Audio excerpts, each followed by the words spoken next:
Hello, and welcome to Tech Latest from Nikkei Asia, where we bring you the freshest updates from the technology sector in Asia.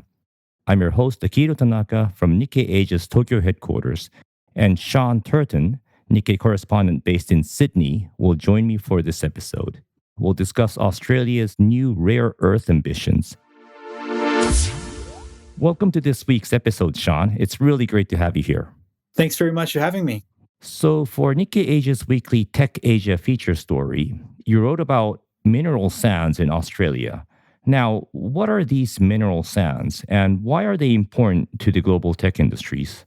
Well, mineral sands have been mined for a long time and a long time in Australia as well. Traditionally, they've been mined for titanium dioxide materials and zircon, which go into things like paints and ceramics.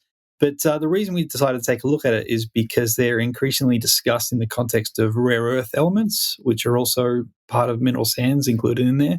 Rare earth elements are used in very powerful magnets that are important in electric vehicle motors and wind turbines, in defense systems, and all sorts of applications. These magnets are really important to technology.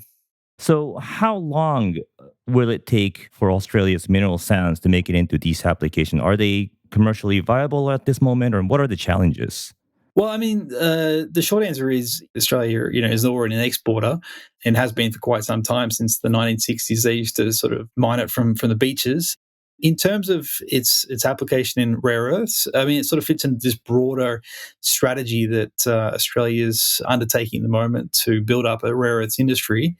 But there's a lot of challenges with that. We have probably the only major rare earths producer outside of China's supply chains, Lynas. They don't mine mineral sands. They have a rare earth deposit in Western Australia. But as for these other projects, there's some real questions over whether or not, particularly when it comes to processing these, that they can be competitive. One of the mineral sands developments in Victoria is owned by Iluka, which is actually Australia's biggest mineral sands export at the moment.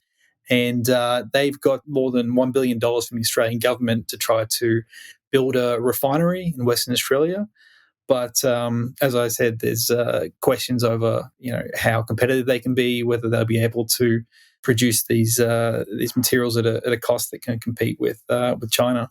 Well, you touched on this, and these rare earths will be used in EV motors and wind turbine, which is really, really important in the next generation technologies. We, and probably our reader, also knows that the world's tech industry heavily currently depends on rare earth minerals from China. Now, how could these mineral sands from Australia change the global supply chain of the rare earth minerals? They probably won't. It's not necessarily a question of supply, it's a question of processing. So, in terms of the way that the supply chain works at the moment, so much of it is concentrated in China, whether it's the processing of the rare earths or the next steps down towards making magnets. So, things like making the metal and then creating alloys and then, manufacturing the magnets themselves. It's a sort of a highly technical and very sophisticated industry with many steps in the supply chain. The story looked at the mineral sands deposits from the angle that they could provide a supply for one of China's biggest rare earth companies, which is Shenghe, which is sort of a global company with interests all around the world. And what they're looking to do is secure rare earth supplies for their industry. So, trying to build up capacity even at the sort of upstream end is very difficult when China has such an advantage in those areas. Yep. Good point. And does this mean that we'll also be China dependent on this new mineral sands market in Australia for rare earth usage?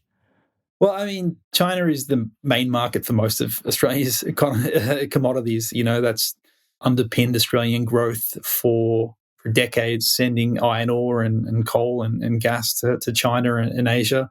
So it's going to remain the most important customer. Now, there is a project that has an agreement with a US company to process the mineral sands in Utah. So, there are efforts to increase the processing of mineral sands and rare earths more broadly in the West, but it's a sort of very difficult path ahead. The price of these are are not necessarily high enough to incentivize the amount of investment you need to get these projects up and running. Lynas, for instance, which is Australia's, well, the world really outside of China's biggest rare earths company. I mean, it was supported by the Japanese government for a decade before it became profitable.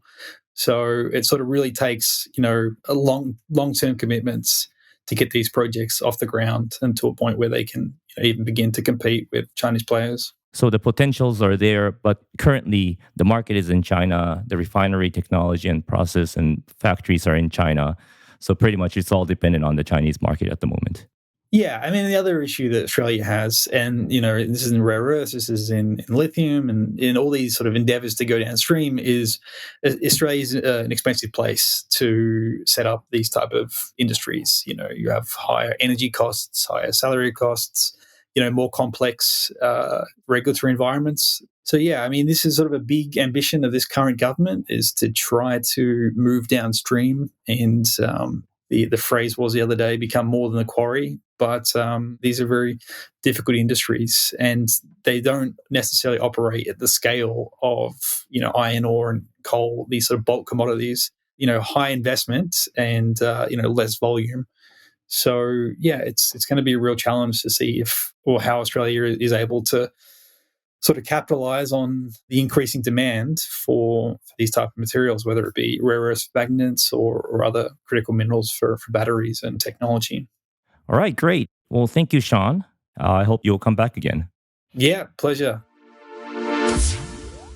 That's all for this week's episode. You can read more of Shaun's reporting along with other stories about Asia's tech industry on Nikkei Asia's website, asia.nikkei.com. Thank you for listening, and please come back for our next episode.